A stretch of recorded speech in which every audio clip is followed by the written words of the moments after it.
I'm in Mid-Cities area. You're in the area, Dallas Yep. Fort Worth. Yep. Okay. So Mike Church, good to see you. Friday. Always good. It's always good to see you. Wait a minute, we forgot the accoutrement.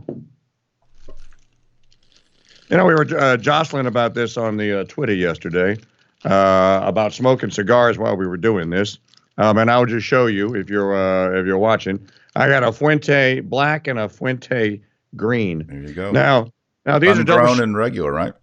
Sir, that's a cigar man there, dude. He knew. So, the studio audience loves it. Well, I'd join you. I've just never smoked this early in the morning. All right. Well, then I won't compel you into it. So but just know that we have the sticks ready. Okay. Smoke them if you got them, Mike. They're ready to go. An interesting thing about the sun-grown, I don't know if you're into cigar history, but the sun-grown was on that island of Dominica where the Fuente plantation is. They can't grow wrappers. Wrapper leaf won't grow. But Senior Fuente figured out, in cahoots with Junior Fuente, they figured out how to grow a wrapper on the island of Dominica. And it's the only wrapper that's grown. And it's called a Rosada, or a Rosada wrapper. I learned stupid things like this. I don't know why. And I carry them around on my noggin. But the Rosada wrapper is rare. It's rare. And it used to be, do you remember, have you ever had an Opus X? Yes. That has a Rosada wrapper. Yeah. The Fuente, they have the Fuente taste. It must be that wrapper. It is that wrapper. Now, they also use a Connecticut shave and a Nicaraguan wrapper as well. So, Dr. Taylor Marshall here on our Free Phone Friday. And this is our second TriCast here. Now, are we live on your YouTube or just on ours? We're live on my YouTube. I should probably say hello to everybody. Good morning, everyone. Happy Friday. I'm on a triple cast this morning with Mike Church, and we're going to talk about Trump, Viganò, the invisible enemy. Maybe we can even do we need to do a recap of this monumental week. I mean, it's church and state colliding in a good way. Well, and it's church and state colliding and Archbishop Viganò suggesting that church and state collide as they should, which is when the church collides with the state and the church has a teaching authority, especially if she's defined something, then she's above the state. And this is what most people don't understand. And it's a fundamental. It's such a fundamental. A fundamental issue, especially with Americans. You know, believe it or not, Doc, and I know you've been to Rome several times, the Europeans get this, which is why they subordinated their churches, why they wanted them under state control, because the Europeans, those that are still alive and remember what Christendom was, they actually get this, and they don't want it anymore. In the United States, we don't get it. Your average American does not get that. They think the separation of church and state. Well, you can't separate the two perfect societies. It's an impossibility. Yeah, I mean, think about it. Mike Church, you and I are citizens. We vote in all the elections, right? We're part of the state. Right. We also go to mass. We go to church. We're in the church. We belong to both. Right. How do we can't separate ourselves. The whole idea that, I don't want to be a Catholic in the public square, or a Christian in the public square, that's an abomination. We can't have that. And of course, the public square, we could talk about this all day. Why is it a public square? Now, because that's where the cathedral was the square, the piazza. That's right. Well, I'll tell you what, Mike, you go to a great place like Louisiana, or you go to Europe, you go to a place that has Catholic roots. The middle of every city is a cathedral or a major church with a piazza. If you come to Protestant world, like some places in Texas, the town square is a courthouse and then the piazza, and there's no church. That's the Protestant way of building a town, is the courthouse as the center. You know, it's funny that you mentioned that, because there was a Black Lives Matter protest scheduled for 1 week ago today, last Friday, at Jackson Square. What's Jackson Square in front of? St. Louis Cathedral. What is St. Louis Cathedral? It is the oldest cathedral in the United States. It's one of the most. Did you get the chance to go when you and your wife came? Yeah, we did. We did. It's great. It's magnificent. That high altar is beautiful. Hmm. Did you know when I think you and I were chatting about this, when you walked in the door, did I give you the message to look to your right, St. Joan of Arc, look to your left, St. King Louis the Ninth? Yeah. I mean, it was very French. I definitely was picking up on all that. Yeah. It's beautiful. But if you look at that square, that ginormous square there, where we put the statue of General Andrew Jackson, and it's there in honor of the Battle of New Orleans. People think it's there because he was a slave owner. No, it isn't, you idiot. It's there because of the Battle of New Orleans. And there's a great history there, a Catholic history, the Battle of New Orleans, that most people don't know. General Jackson came down, and at about this time, the mayor of New Orleans told the sisters, the Ursuline sisters, told the citizens to get out. They got word that the British were sailing up the Mississippi River, and he issued an evacuation. Well, Sister Saint Michel said at the Ursuline convent, said, no, we're Catholic, we're sisters, we're not leaving. And some of our flock is going to stay. We won't leave. And they had, this isn't her, this is Our Lady of Walsingham. And I wish I had a little sweetheart statue, and I will get one. They had little sweethearts, what is known as Our Lady of Prompt Succor. And our little sweetheart she'd been named Little Sweetheart because she's a little tiny statue. Next time you and your wife come, I'll take you to the church of Our Lady of Prompt Succor. She's about this tall, and she was brought from France by Sister Saint Michel. This is the famous story of the sister writing the Pope at the time, who was under house arrest by Napoleon. And she wanted to move from France to New Orleans. And she thought our bishop was going to tell her no. And the bishop very craftily said, yeah, if you can get permission from the Holy Father, sure, go ahead. In other words, he knew that no letters were getting in and out. It's the only letter that got in and out that year was her letter. And the Pope wrote back and went, yes, of course, sister. And she had promised Our Lady that if that happened, she would honor her. And so she had this little statue made, Our Lady of Prompt Succor, and they called her Little Sweetheart. There was a fire in 1805 in New Orleans. It was headed right for the French Quarter, where the Ursuline convent is. And the sisters got together, and Sister Saint Michel led them in prayer. And I asked Our Lady of Prompt Succor to spare them in the city. The wind changed immediately and blew this fire back out to the levees on the river. So when Andrew Jackson came, there was already a history of miracles from Our Lady in the city of New Orleans. She performed another one last Friday.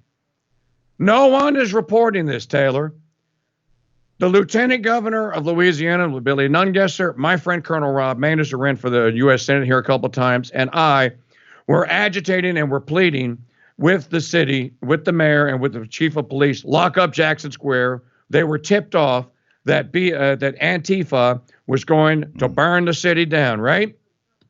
Some of us got together and we prayed to Our Lady of Prompt Succor. Mother, spare our city. Spare our city.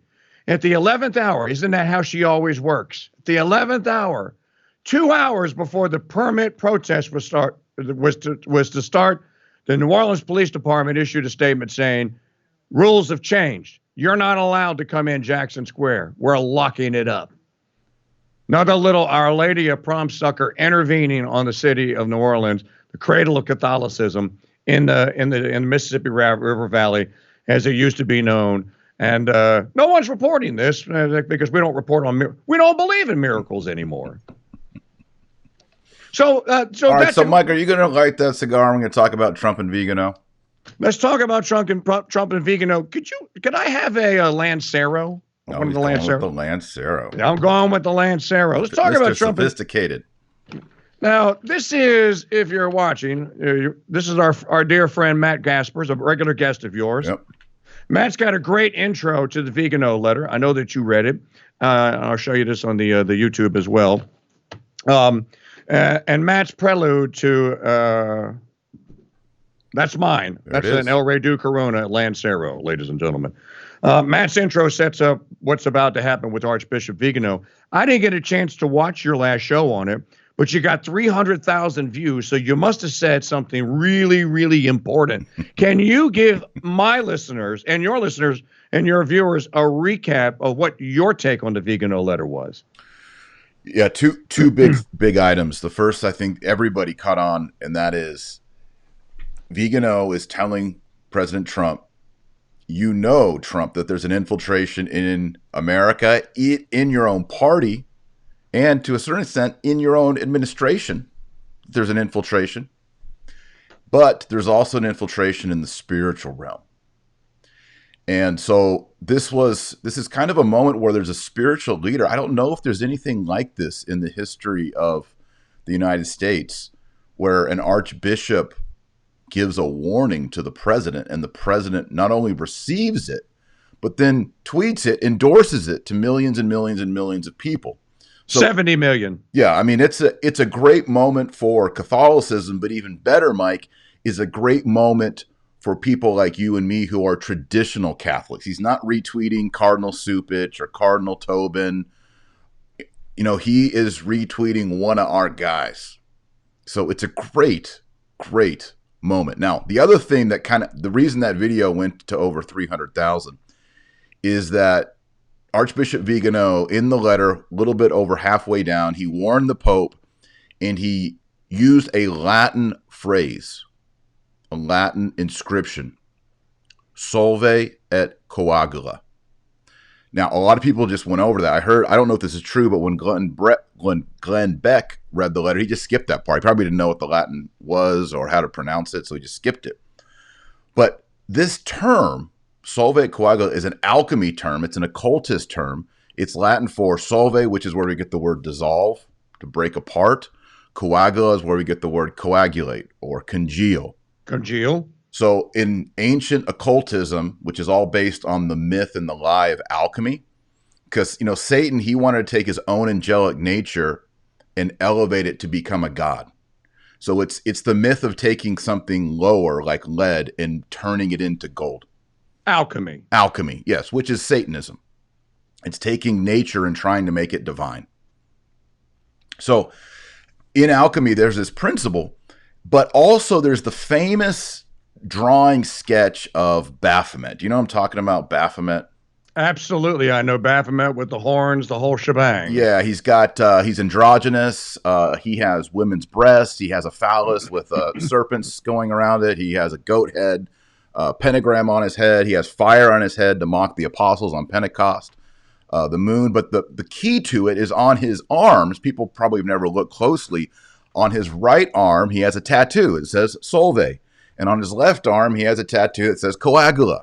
I never saw that. You never saw this? No. Well, it's on if you're watching on my channel, you can see it on the screen. Maybe I can send it. If I send it to you, Mike, can you put it on your side? Do you have that technology? Yes, absolutely. All right, I'm going to send it to you on Skype real quick. I'm going to send it in the chat because people on your side need to see this. So what we're doing here with Dr. Taylor Marshall, so it'll just go when it shows up as a file. I can just segue to it. Let's see if this works. Did anything he's talking come about over to you? this. I'm not seeing it. Justin, can you find a picture of Baphomet? Yeah, just Google Baphomet and put him on the screen. You can even get a close-up of his arms.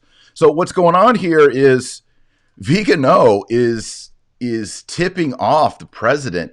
Not just like, hey, there's a conspiracy or something like that. He's saying, look, this is deep satanic occultism in our midst. He even uses the word Freemasonry. People want to laugh him out of school for that. But he is talking about the infiltration. I wrote a book last year called Infiltration, the Plot to Destroy the Church from Within. And Viganò's read it. He's endorsed it. He is tipping off the president of the United States about a plot to destroy the church, to destroy America, and destroy the civil governments, to solve, divide them, dissolve them, right, and then recongeal them as an atheistic, communist, globalist empire in which we will all suffer. And it's not just political. This is spiritual, as Viganò stresses. This is satanic. This is Satanism. You know who else has a tattoo of Solve et Coagula on her arm? Marina Abramovich. No, Marina Abramovich. No, it's not. It's J.K. Rowling, the author of Harry Potter. Oh, does she? Yes, she does. Well, and then someone told me, I haven't verified this yet, that Marilyn Manson has the same tattoo. So this is occultism. This is magic. This is alchemy. And, it's everything about Freemasonry and occultism is taking the myth, taking the false theology, and then applying it in your time, whether it's 1789, French Revolution, or 2020, where you take the myth of alchemy and you're like, we are going to destroy America. We're going to dissolve it. And then we are going to recongeal it as something that is anti-family, anti-life, anti-God, anti-Christ. Right. Now, you think about this. You mentioned the French Revolution, and it was a revolution against the church. The French Revolutionistas hated the Catholic Church. You got to know that. But you think about, how did it get started? The tennis court oath. Yes. This was a handshake. It's all in the tennis court. Louis XVI said, okay, I hear your problems. All right, I was a bit of a jerk in that. I might have, I might have pushed a little too hard. So he says, he gives in. This is why, if you deal with these people, when you're dealing with evil, if you give in anything, if you give an inch, it's over. You're compromised. You're going to lose. They are going to, and they will not stop. I have this soundbite that I play from time to time from the movie The Terminator. This is what's going to happen to you. It can't be bargained with. It can't be reasoned with. It doesn't feel pity or remorse or fear. And it absolutely will not stop, ever, until you are dead. I mean, James Cameron is the biggest heretic apostate that there is. But, I had this theory that the Holy Ghost doesn't ask permission for things. Right. He just kind of puts them in there. But he's, what's also amazing to me, and it's Mike Church Show here in our TriCast with Dr. Taylor Marshall on his regular Friday broadcast here. What is fascinating to me about this is they keep doing this. People keep describing what's going on using demonic terms. Yeah. And I'm listening to them going like in a total secular fashion. They think they're talking about aliens, the big conspiracy, that there's a cabal and there's someone there's an evil force that's at the center of it. Go like, yeah, it's called Satan. And they describe it in the exact terms you and I do, but they can't make the leap. They can't make the leap that you're talking about demons and you're talking about the ringleader, Satan, which is, I know you had Kennedy Hall on your show. I don't know if you got a chance to read his book, Terror of Demons, but in chapter 2 is the best explanation I have ever read about the Garden of Eden, man, woman, and how Adam failed his wife and what the devil was really up to, which is kind of what you said, which is we can be like gods. Really? He didn't tell us that. Yeah. It was my friend, our mutual friend, Michael Hitchborn, says this is the world's first transition. Satan was the universe's first transitioner. You shall be like God. Yeah. Well, you're human. You can't be like a God. And you're an angel. You can't be like God. So we know then that this transgender madness, this is straight up evil as well. Well, I mean, and Baphomet, who's kind of referenced in this whole thing here, he's a transgender. He's got female breasts, male genitalia, and after doing some more study, one of the arms, the artist said, is supposed to be a male arm, and the other arm is a female arm. So he's a mix of a goat and a human and an angel and a man and a woman. It's just a trans party going on. He's got all LGBT, LMNOP all within himself. And this is the icon of occultism, of Solve et Coagula. And I just think it's amazing, Mike Church, that in 2020, we've got Archbishop Viganò, the guy calling out McCarrick, the guy calling out bank scandals, the guy calling out Cardinal Wuerl, corruption. Pachamama, calling out all this stuff. And now he's writing open letters to the president, and the president's not only receiving them, but endorsing them. I mean, when everything happened with McCarrick in 2018 and Viganò popped into the scene, everybody was like, V is for Viganò and pumped about Viganò. Did you ever imagine that Viganò would be in the political sphere with Donald Trump in 2020? No. It's amazing. No.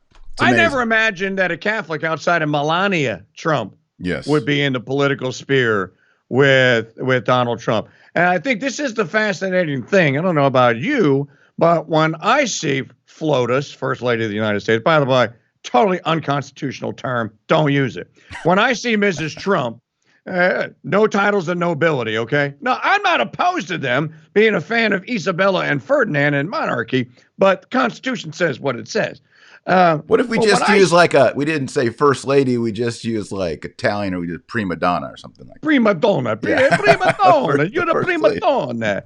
But what I see in Melania, she's graceful. I see Mary. I see a Mary Ann. We know she has a rosary. We know she prays it. She gave it to the Holy Father to bless when he tried to give her a plastic souvenir Vatican one when they met in 2017. She went, no, I have my own. And BYOR, bring your own rosary, right? Yeah, bring your own rosary, right. We know that the president has a statue of St. Michael on his credenza. We know that there is now a statue of Our Lady of Fatima in the White House. Correct. So for the first time, Taylor, for the first time since Jacqueline Kennedy Onassis, I assume she was praying a rosary, we actually have the wife of the president of the United States actually praying a rosary in the White House. I take a little solace at that.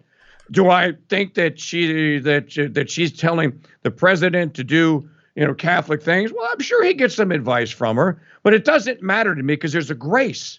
Yeah. She's bringing a grace in the White House. So we know that a lot of the attacks against President Trump, they are demonic because look, you know how you know that grace is there? Because where do they concentrate their fire? Where does every Satanist, where does every demon, where does every hater of Catholicism and of the good, the true, and the beautiful, where they're all laser-like focused on, who do they despise most? Donald John Trump. And by the by, Don John, there are 4 great Don Johns. Now there's 5. Now there's Don John of Manhattan, or since he moved, I think it actually sounds better, Don John of Mar-a-Lago. I like Don John of Mar-a-Lago. Man, he's like in a leisure suit in that one. Well, it is kind of a. Have you been? Have you seen it? No, I've never seen it. I've never been invited.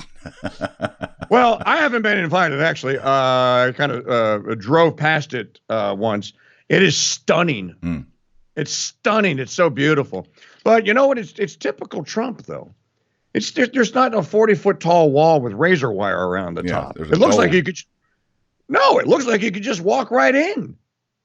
So I take that out of that. Let's get back to Archbishop Viganò and this letter that he wrote to the president. Is it possible, though? I think this is the operative question here.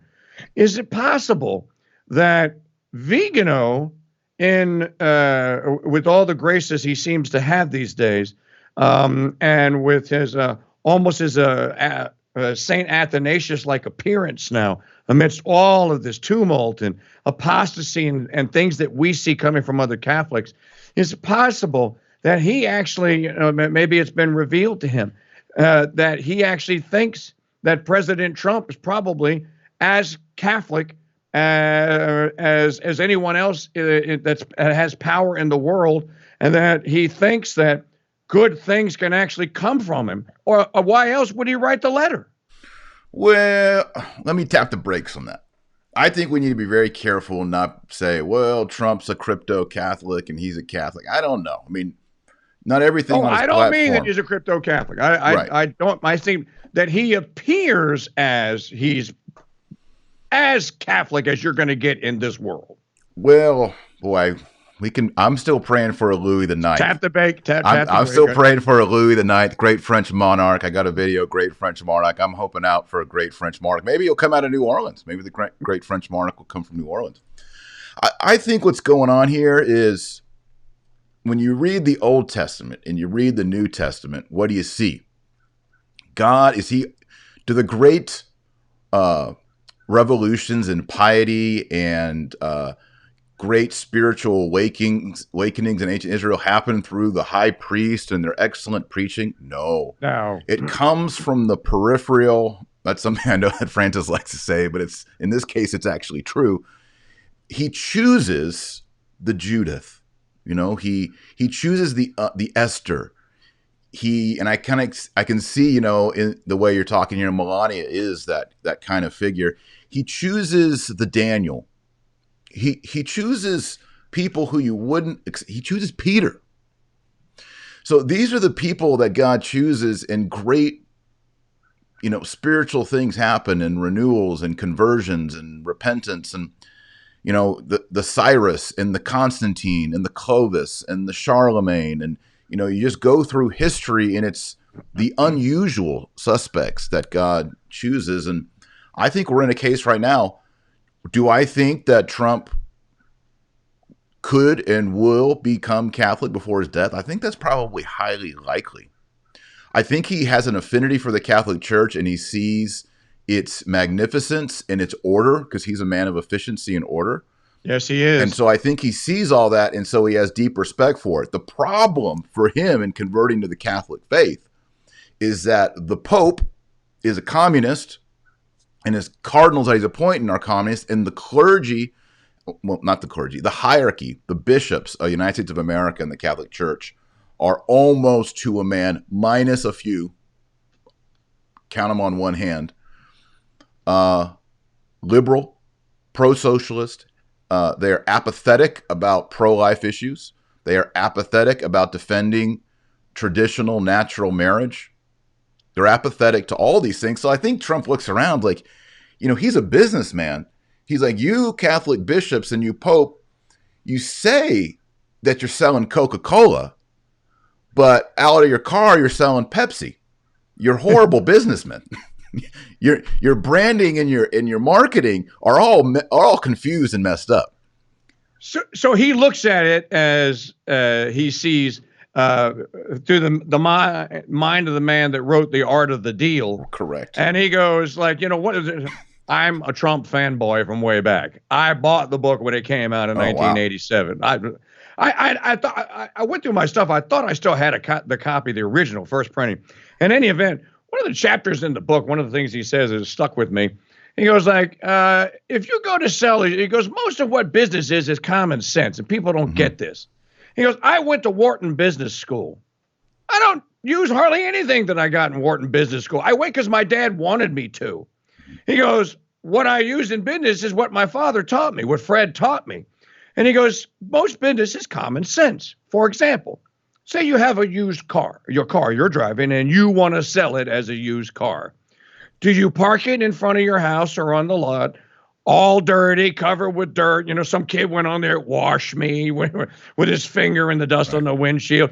Or do you French clean fries and the floorboards? Right. And, half a Big Mac under the left front seat. Or do you go and wash it, vacuum it, detail it, get it looking as nice as you possibly can, then put the for sale sign? He goes, just common sense. Right. And one of the things he said, and I think he does this as president, and he has a simple rule. And he said, this is in chapter 1 of The Art of the Deal. Protect the downside, and the upside will take care of itself. If you protect the downside, the upside will take care of itself. And think about that. You and I are small business guys. We got to know where our weaknesses are, what the downside is. And if you're always looking, going like, okay, what's the downside? What can go wrong here? What can Murphy Law me on this? And if you protect that, well, then the upside will take care of itself. I think it's the same way in governmental affairs, which is why government should do only about 3% of what it's currently doing. If you were to go back and look at the record, before the Federal Reserve, before that monster, the creature from Jekyll Island reared its ugly head, and the global oligarch cabal got its first big meat hook into the United States, gross domestic product spending of the United States Congress was a high water mark in 1866, 5%. 5%. Wow. Low water mark average 3%. 3%. That's a federal government that minded pretty much its own business and did what it's supposed to do. I think in many instances, this is what Trump wants the federal government to do, but you can also apply this to Catholicism. Mm-hmm. We don't need the USCCB. My bishop does not need an organization to go have meetings and eat steak dinners with people that are running cover for sodomites. He doesn't need it. It is a structure that has been put on top of it, and it's made to appear as though, and why? They're very crafty about this, Taylor. It mimics our form of government. Top-down central authority, right? And you little people out there, you little rebel, yes. You can have your little parish if you want, but they want the central authority. I mean, it is an absolute mimic. The USCCB is a mimic of the monster that I call Mordor on the Potomac River, that perches itself on the banks of the Potomac. By the by, in the Old Testament and in pagan rites, what's an obelisk? Is that a Christian symbol? An obelisk? No. No, it's not. When we think of Washington, Mordor, and the Potomac, what do we think of? Obelisk, Washington Monument. You know what I see? I see the Tower of Sodom. That's what I see. I see the Lord. That's an interesting point, because a lot of Protestants and evangelicals, they're in my audience and your audience too. They're like, why are you Catholics? I went to Rome and there's an obelisk outside every single church. There's an obelisk outside St. Peter. What's the deal with that? Well, these are pagan obelisks. They even have pagan inscriptions on them, right? But at the top of every one, the Pope has they've been exorcised, blessed, and a cross has been affixed on the top of every one, which signifies the victory of Christ over paganism, over the nations. That's why it's there. It's a booyah. It's in your face. Booyah. I like that. So booyah, booyah. Booyah. All right. Mike Church Show, Taylor Marshall Show, simulcasting or in 3 places. We're simulcasting. I got about 2,000 people over here. Wow. Wow. Maybe in a month I might get 2,000. So hi, 2,000. How are you? I'm Mike. He's Taylor. We're doing a TriCast. We're live on CrusadeChannel.com. You said you want to do a recap of the week. Let's move to another subject. Gone with the Wind. Oh yeah. The revision. This is what communists do here, though. You could talk about Gone with the Wind if you want. By the way, to your 2,000, we're broadcasting Gone with the Wind on the Crusade Channel radio station tonight. You can do that. Absolutely. Okay. I'm not gonna call HBO up and ask permission. Okay. Okay. People are gonna get to listen to me renting it, and I did rent it. So okay. Yeah. So I'm gonna play my rental to the world. So anyone that wants to hear it at CrusadeChannel.com. But this is what communists do. Communists come in and they say, you don't have any history. History starts today. Or your history's evil. Or your history's evil. Let's get rid of that. Let's get rid of that. When the Bolshevik revolution came in, people forget about this in 1917. When Lenin went in there, what's the first thing that they went in there and did? They got rid of the Tsar. What is the Tsar? The Tsar is a figurehead of the Pope, the head of Christian religion, if you will, Russian Orthodoxy. For Russians, not us. Yeah, Russian Orthodoxy. So to get rid of the Tsar, right? Tsar Nicholas is the last of the Tsars. What's the second thing that they do? They go in and they start saying all of the laws under Christianity are gone. You can abort, you can divorce, you can contracept, you can do whatever you want. So they start abolishing. They go, that was evil. That was holding you back. Mm-hmm. And then the revolution is on. And they shut down the churches and got rid of icons. That's right. That's right.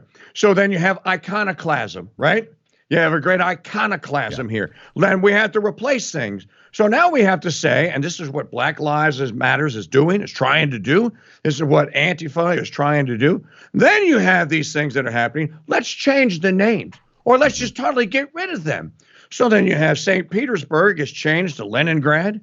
You have the names of cities are changed. I mean, folks, when they start talking about you can't run that movie anymore and you can't use that term, like pronouns, I can't say he or she. Right. What can I say? Well, whatever they want you to say. Sir, right. Sir, yeah. No These fakes. are revolutionary acts. All of them. Everything BLM is doing, everything Antifa is attempting to do, And before that, they had paved the way with what? 60 years worth of revolution in the family. There's no, go to a Black Lives Matter website. You can read it for yourself. As a matter of fact, I was reading it earlier. They're against fathers. Yeah. Yeah, I know. I saw that. It's crazy. We reject the concept of the nuclear family. I mean, it says it on their website. And I'm reading this and I'm going this like... This goes back to the Baphomet. Solve et coagula. They can only build communism and atheism if they destroy the father and destroy the nuclear family. Wow. And look, they could only get Catholicism if they destroyed the format. What'd they do? They changed the liturgy for all 7 sacraments. Do you know that, Mike? After the Second Vatican Council, they changed the liturgy on all 7 sacraments. Why? Yes. Was it not working before? Did it need to be updated? No. Solve et coagula. Dissolve, rebuild, recongeal. This has been going on for 60 years in the States. It's been going on 60 years in the church. And now, Viganò is actually, I'm doing a show today at 2 Central, 3 Eastern. I want to invite everybody, where I'm going over Viganò in his thoughts on Vatican II. Have you seen that? You there, Mike? Yeah, we got another. Yeah, I'm there. Okay, good. Did we lose you? No, I'm here. I'm here. So we have another letter from Archbishop Viganò. This one where he says, "Okay, I'm out. I took all my chips. I was Are you all talking in, about the Vatican II one? Yes, I'm taking my chips. I'm cashing out. I'm cashing out. I'm done. He says, hey, I tried this hermeneutic continuity. I tried to make Vatican II work. He says that there's roots of, what's the word he uses there? Roots of deviation are in the documents. And this is pretty radical that he's saying this. Well, now, you're the theologian, but when I started reading this, on the feast of St. Ephraim, he wrote this. When I started reading this, I'm going like, I'm reading Rerum Novarum. I'm reading an encyclical. Yeah. But then towards the end, then unlike an encyclical, he doesn't pronounce because he can't. Right. But he does give like advice that you might get in a confessional, for example. He gives you spiritual guidance, we call it. And I think this is something that has been sorely lacking. And I don't fault Bishop Schneider or Cardinal Burke or anyone, but this apostolic is kind of homiletical, if you will, direction, the spiritual direction. This is needed. We're humans. We love learning by nature, by design. We love to learn. And if we're humble, if we're Catholics and we're practicing humility, and we're trying to practice humility, then you know that anything that you hold, unless it's a dogma, that you have like what we call an opinion on something, that your opinion can always be subject to correction, right? Correct. Yeah. And what I read him saying, it's very lengthy, this, by the by, but it's worth the read. And you're going to do a show on it. So you're today, going to go 3 Eastern, 2 Central. I'm going to do a whole show. I won't read the whole thing because, like you said, it is very long. But he basically says we've had 60 years of revolution in the church. And he said, you know, when we had the Fourth Lateran Council and the Council of Trent, the Council of Nicaea, no one talked about the post-conciliar era, the post-conciliar doctrine, the post-conciliar liturgy, there wasn't. They never said the spirit of the Lateran Council. Yeah, the spirit of Trent. No. The spirit of Trent. This council is unique because it is used as a wedge to bring in every vice. And now we've seen idolatry into the church. All religions are equal. Everybody, they're going to build this shrine, Abu Dhabi shrine. We got, Abrahamic faiths coming. It's all bogus. Where is it where we learn Jesus Christ says, I am the way, the truth, and the life. No one comes to the Father except through me. John 14:6. Would that ever leave the lips of Pope Francis in front of a Mohammedan or a Jewish person or a Hindu? No. They're just going to hug and take photos together and give each other idols and, memorabilia. That's what happens every single time. It's been going on since the 1980s. Well, when you introduce, so Chris Ferrara has a book about the introduction of novelty, right? Mm-hmm. That these are all novelties. And once you start practicing novelty, now any novelty can go. Well, we have people. when you got Paul VI introducing the Novus Ordo, from where the word novelty comes from. Paul VI calls it the Novus Ordo Missae, the new order, the novel. Nouvelle Théologie, the novel theology. By the way, what's on the back of a dollar bill? Novus Ordo Seculorum. A new order for the ages. That's right. And people go like, yeah, that's just a bunch of you Knights Templar weirdos. That's not what that means. The one eye, yes, it is. Yes, that's a Masonic symbol, straight up. Yes, it is. So when people go, I believe American, I want my dollar bills. We ain't God, we trust on our money. I think on the backside of the money, it might say in God we trust. I don't know what God you're trusting in, because that's a single eye with a pyramid. That's a Masonic symbol. Mm-hmm. That's so the God you trust on the back of the money is the devil. Mm. That's the God you trust. Yep. But if I could drag you into this, because are you a native Texan? Of course. Okay. Born and raised. Good. Okay, good. Well, I'm not a Texan, but I could say that if I ever moved there, I ain't Texas, but I got here as soon as I could. So that's how the adage goes, right? I'm not from Texas, but I got here as soon as I could. That's how we accept our immigrants. Okay. But they have to really say that. See, right now we got people coming from LA, Colorado, New York, and they're all coming here because they can't get jobs and they have high taxes in their liberal state. So they come to Texas and then they vote Democrat. Okay. We're trying to get rid of those people. I love the fact that Louisiana is next to Texas. I take great solace in the fact that the banks of the Sabine River, one side is Louisiana, Catholic Louisiana, on the other side is Texas. Come and get them. You know, the cannon on the and not only that, but your Louisiana butts up to the Diocese of Tyler, which is Bishop Strickland. It does. He's the bishop holding hands with Louisiana right there. So just to go back to Gone with the Wind and the Southern Way for a moment. I don't know if you have this book. Taylor's audience, get this book. Hold it in the middle. Hold it in front of your chest. There you go. Southern Tradition at Bay. Okay. Richard Weaver. Okay. You know the quote. I'll give you the quote. Ideas have consequences. Mm-hmm. It's in this book. Now, this is one of the most magnificent books about the South ever written. And what you will find about the Southern tradition is antebellum. Let's break the Latin down. Ante, before, bellum, war, before a war. Right. And we're being told now that you can't have an antebellum South anymore. You're not allowed to talk about it. That's why Gone with the Wind's got to go. Mm-hmm. Nothing good came of it. Mm-hmm. As a matter of fact, if it did exist, we're just going to erase it. We're Soviets now. It didn't exist, okay? Conform your mind to that reality. No, I will not. I will not comply. You know why? Because the Southern tradition, at the end of the day, was a Catholic tradition. Right. Weaver even says it, that the Catholics, though, got a little tainted by Protestantism. And this is one of the things that led to the diminution of the Catholic Church in the state of Louisiana. Is they got a little too comfy and a little too cozy with Protestantism, including many Catholics owning slaves. This is after papal bulls saying you can't do it. Well, you know who owned a ton of slaves in D.C.? The Jesuits.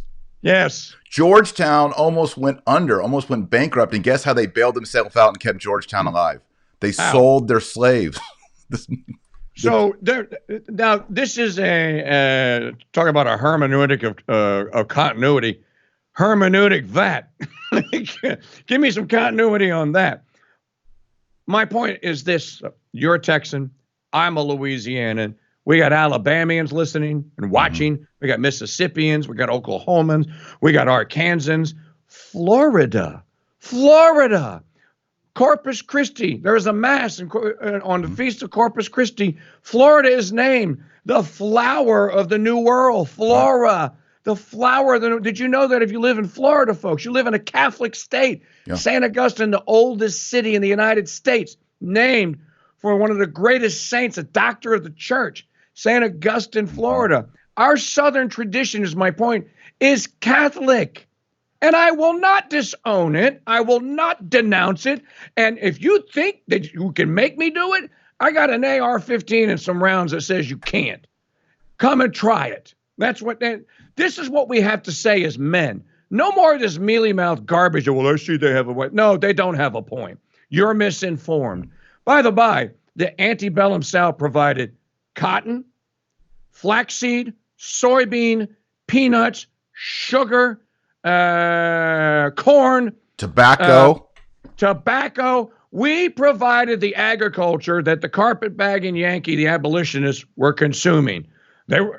Did they say, I'm not going to consume any more sugar? I won't eat any more Louisiana sugar. Not only did they consume it, they consumed the taxes because they taxed and tariffed the South before the war. The point is, if you read about the South, actual history of the South, and by the by, where's the dividing line? They would call it the old Mason-Dixon line. What's the northernmost state? What did Lincoln invade? He invaded Virginia. Yeah.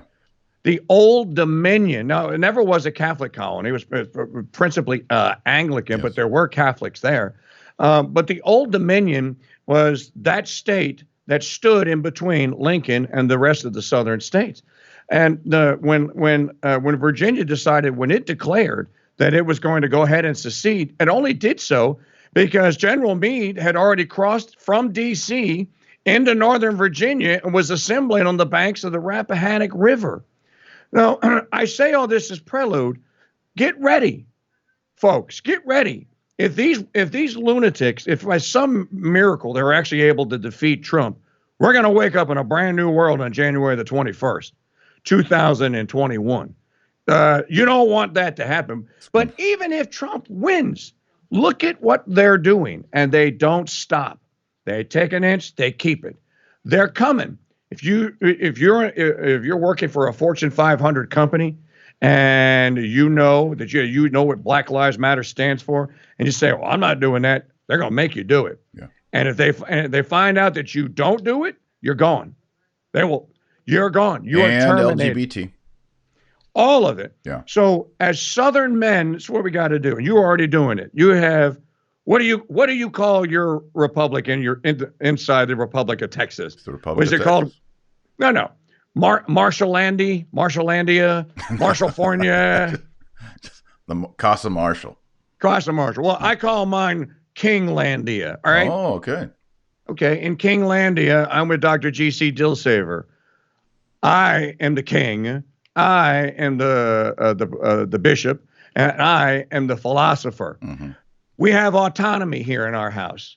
This is what we have to do as Catholic men. Just exactly what your guest, Kennedy Hall, says.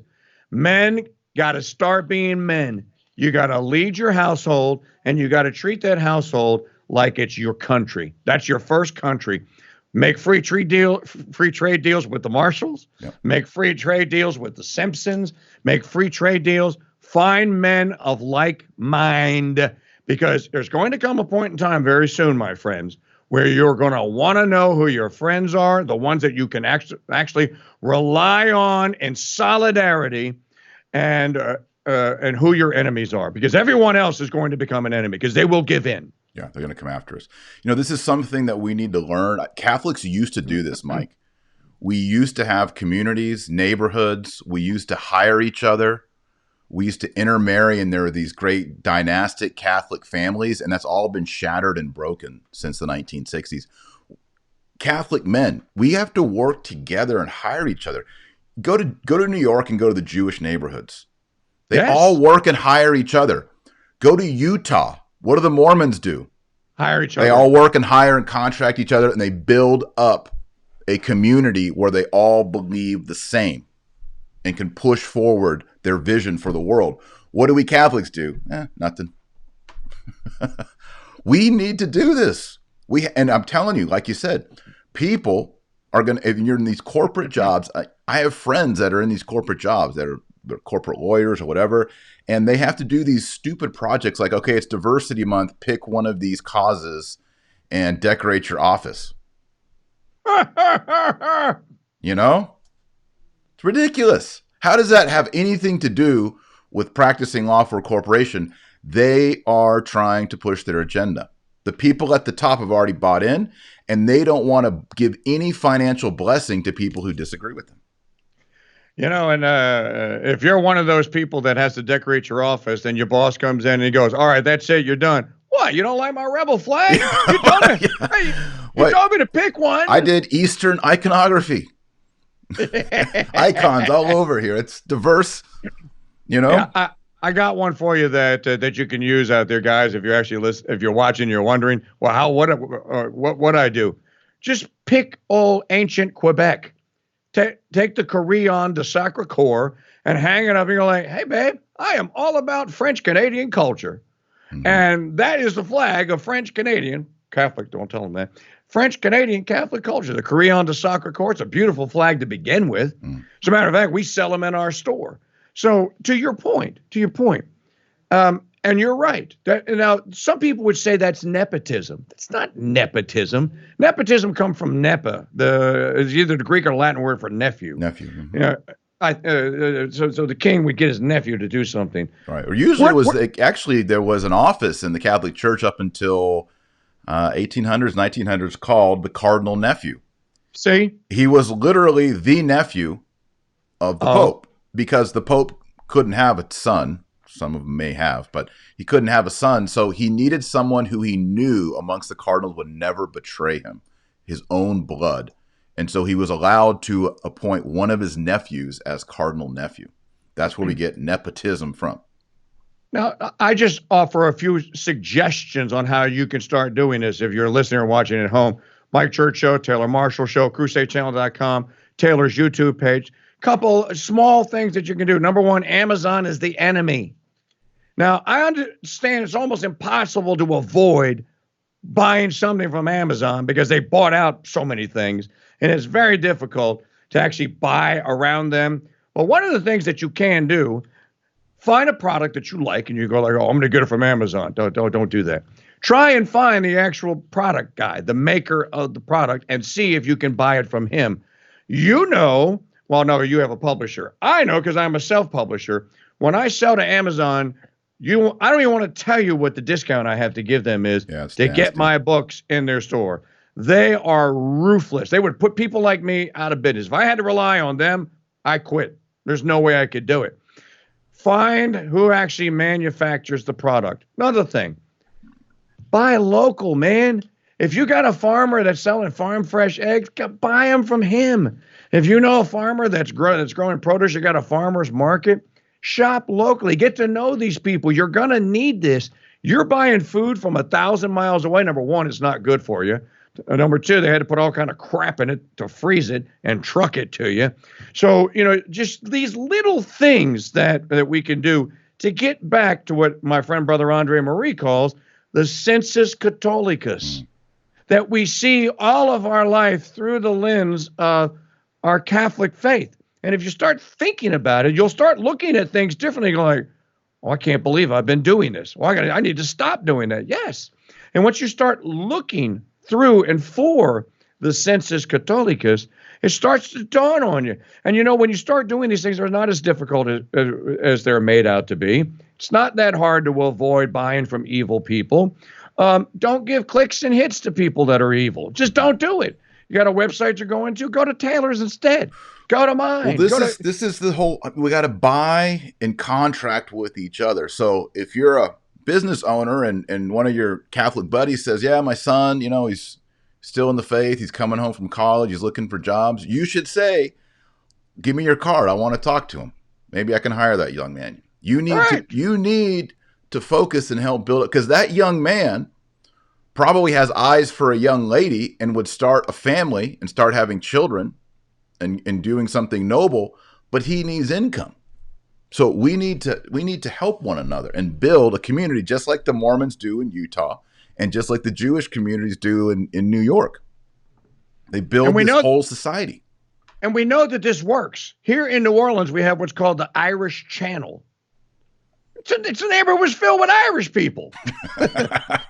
They built churches. They had competition. They were in competitions with the Krauts, with the Germans. Mm-hmm. And the German church within 2 blocks of Our Lady of Assumption, there is a German church. I can't remember the name of it now. Equally large and magnificent. You go like, this is 200 yards away. Yeah. 2 magnificent cathedrals.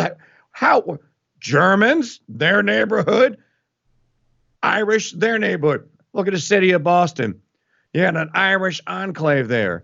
Look at this that dreadful movie by Martin Scorsese, The Gangs of New York. Hey, at least they had solidarity. You knew which gang you. At least they had a loyalty of somebody. At least they had a loyalty. But no, I'm in total agreement with you on that, and it needs to be done. Yep. And there's no time like the present to do it. So seek that Catholic brother out. Look, I also have a simple rule. We're traditional Catholics, but I've started this year to try and train myself to say to our evangelical and Protestant brothers and sisters through baptism, are you a man or woman of goodwill? I'm going to pray for your conversion. I have to. Are you a man or woman of goodwill? I'll do business with you. I want to fraternize you. I want to be your friend. Let's be friends. Yeah. We have a lot more in common than we have that separates us.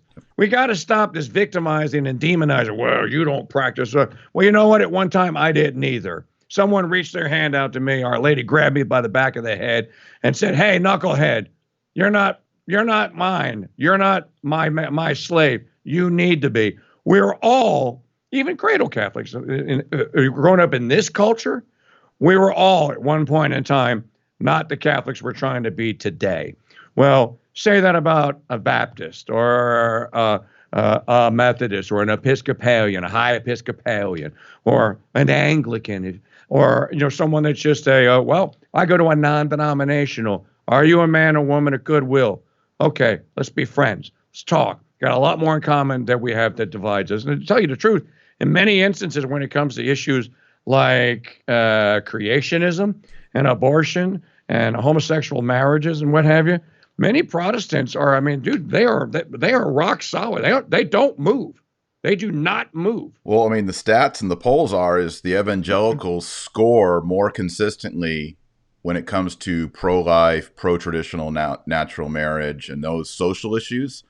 They actually score better than we do. So Catholics score better than Catholics. But yeah, and this is what Viganò's doing with Trump. He's saying, Trump, you're not a Catholic, but I sense you're of goodwill and you're at least on the right side. He even mentions in the letter, you went to the March for Life. No president's ever done that before. You set up a day for awareness to stop child trafficking. So he kind of gives Trump, here's the good things that you've done. And so I see in you a person of goodwill, and I'm praying for you, and I want to work with you on these common causes. Fantastic. Well, that's all the time we have here on the Crusade Channel because we have another show coming up. Dr. Marshall's going on at 3 Eastern, you said? 3 Eastern, 2 Central today. I'm going to talk about Viganò's commentary on Vatican II and how he's kind of changed his position and analyze that letter. So if you're interested in Viganò and Vatican II, you're going to want to be in that show on my channel here on YouTube, Dr. Taylor Marshall Show. Dr. Taylor Marshall Show. Also tonight, we're running Gone with the Wind here on the Crusade Channel. I invite all of Doc Marshall's listeners and viewers, all of you wonderful people out there, pay us a visit at crusadechannel.com. Let's do some business. All right. And we would love to meet you, too, in our chat room. We have a wonderful little community there, Crusader Monastery. We pray together. People send prayer requests in. So our Crusader Monastery prayer list is there in the chat room, where you could just send me an email, kingdude, one word, kingdude at mikechurch.com. Taylor, last time, one of the shows that we did, we had a little discussion about the Fatima prayer and about which was the right version not the right version. Well, we won't do that. But why don't we conclude today with the Memorare? Let's do it. In Latin? Good. It's been a while since I did Latin, but I can pull it up and do it with you. Okay. Let me just Google it up real quick. I say this one every day at the end of my rosary, and it's one of the first ones when I came back to the church in 2012. Mm-hmm. It's one of the first ones that when I committed I was going to learn all the good prayers in Latin. It was one of the first ones that was hard to do. It's just not an easy prayer to learn. But if you can learn it in Latin, it's really beautiful. And, of course, it's written by one of the greatest chivalrous knight saints ever, St. Bernard of Clairvaux. Yep. You don't get a better pedigree than that. That's great. Now, do you want to do the first half, or do the second half, or do it all together? I'll do the first half, do the second. You want me to pick up at Ego Tali Animatus? Sure. Okay. And I'm on a Patris Affiliae Spiritui Sanctui. Memorare, opesima Virgo Maria, non esse auditum me secula, quemquem a tua carentem praesidia, tua imponentem auxilia, tua potentem suffragia esse derelictum. Ego tali animatus competencia te Virgo Virgina Mater curo a te venio, coram te gemens peccatoris isto, noli mater verbi, verba me despicere, sed audi propitia et ex audi. Amen. In nomine Patris et Filii et Spiritus Sancti. Always Amen. a pleasure. Always a pleasure, brother. Yes, Good and to I see want to you. ask everyone, please subscribe to both of our channels. Please share this video on Facebook. Please like it. Do all those things. Click all those buttons. Like, subscribe, share, all that. Helps both of us out a lot. And pray the rosary every day. Pray the rosary every day. If you don't pray the rosary, you're not on the team. You're not on the team. All right, brother. Good to see you. Thank you so much. Thank you. God bless. All right, Godspeed. Bye, everyone. all right. See y'all at 2 Central. We'll be there.